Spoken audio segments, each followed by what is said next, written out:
Hi, and welcome to the very first episode of our new Worth Your Time series, where I review games based on the merit of your time. I mean, everyone else is putting money above time, but the last time I checked, money can't buy back your time. So this is Spider-Man Miles Morales on the PS4 Pro. As a quick blast from the past, I'd just like to say that Spider-Man PS4 was my favorite game of 2018 because it was the most fun I had with a game that entire year. And when this standalone game was announced in the summer of 2020, of course I was like, oh, groovy, baby. Yeah. So lo and behold, the game came out and I finished it in an entire Saturday. And if you're thinking, wow, that's too short, well, firstly, that's what she said. And secondly, it kinda is, but it kinda isn't. I mean, I blasted through the main story while ignoring all of the side quests because of my OCD. But now that I'm done with the main quest, I can just unwind and just swing around town, saving little kitties. So I think I can speak for him here.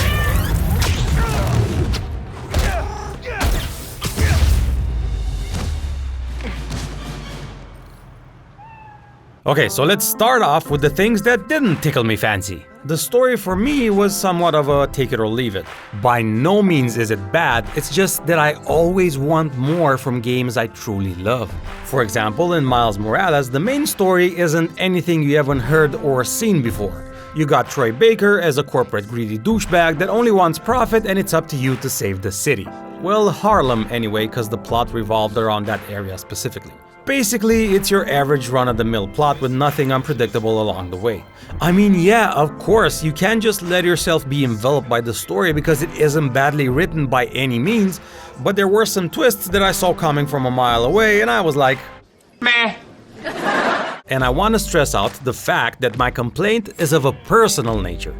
I mean, after playing The Last of Us Part 2, this seems to me like kid stuff, which again, isn't bad. I know Spidey is a lighthearted rump, but I just wanted a more mature story than, oh look, there's an evil corporate bad guy after money, go stop him, Spider-Man. Insomniac is an extremely talented studio and I just wish they would have spent more time on this aspect, that's all. Complaint number 2, I find it tiresome that games with this much scope and ambition sometimes, okay, keyword here, sometimes, fall flat when it comes to mission design.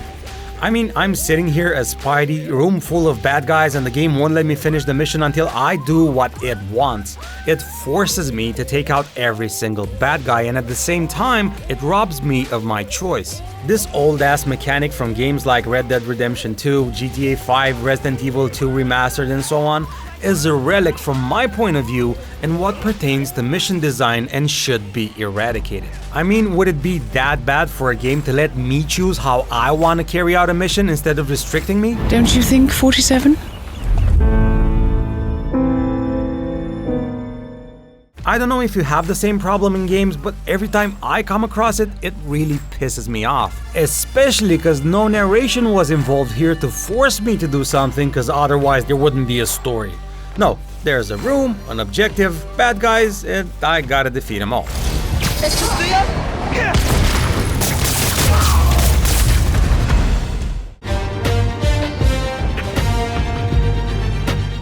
Complaint number 3, the second Rhino boss fight. Now, the game starts out big time with this amazing Rhino chase through town.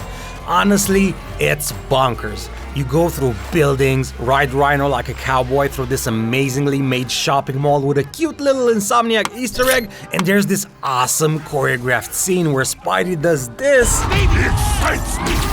Left, right! Thank you! You're welcome! Don't scare babies! And you're there like, oh my god. Oh my god, oh my god, oh my god, oh my god, yes, yes, yes, yes! That's Insomniac at their best. However, for some reason, the second encounter with Rhino is as cliche as they come. That's what she said. That's what she said. Big stupid brute is strong. Puny hero smashes him into walls. Big stupid brute got down hard. I mean, I get the lack of logistic choices involved in fighting Rhino, cause how else are you gonna put him down? In cement? Water? Maybe foam? Electricity, fire, and water?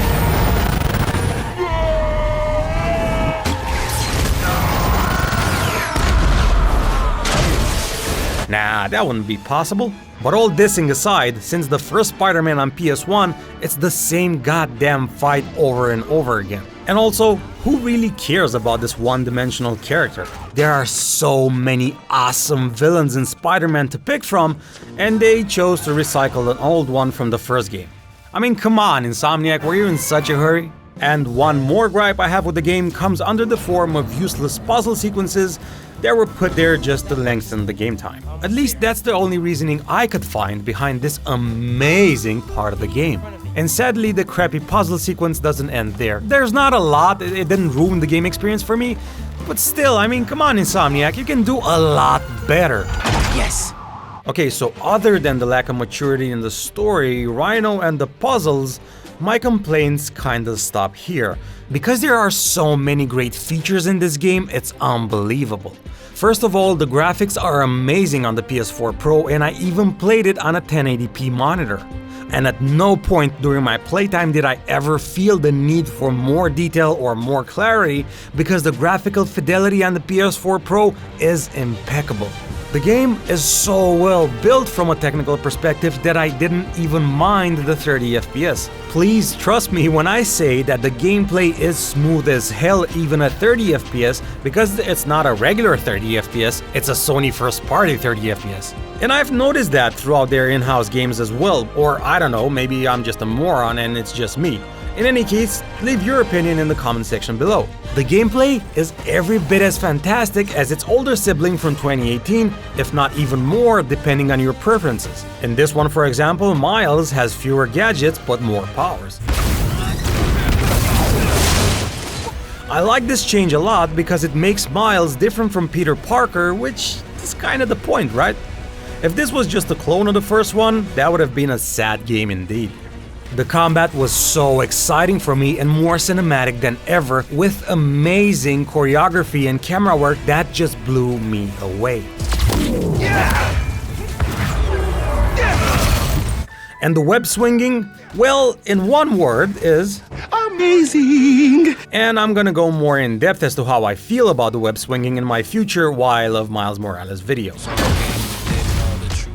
Okay, so I was saying that the story is a bit too much on the light side for my taste, but that's what Spidey is. That doesn't mean that the writing is bad, not at all.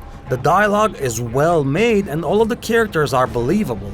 Some more than others, but Troy Baker, I mean come on, Troy is Troy. But the true star is Miles Morales himself. Najee does such a fantastic job playing Miles that I want to see him so much more in video games from now on. And also, he played Sam in The Last of Us. Okay, I think I got everything I like and I didn't like about this game, so the time for the question of the day has come. That's what she said. Is Spider-Man Miles Morales worth your time? Well, if you're into amazing superhero games, then yes, 100% of course it is.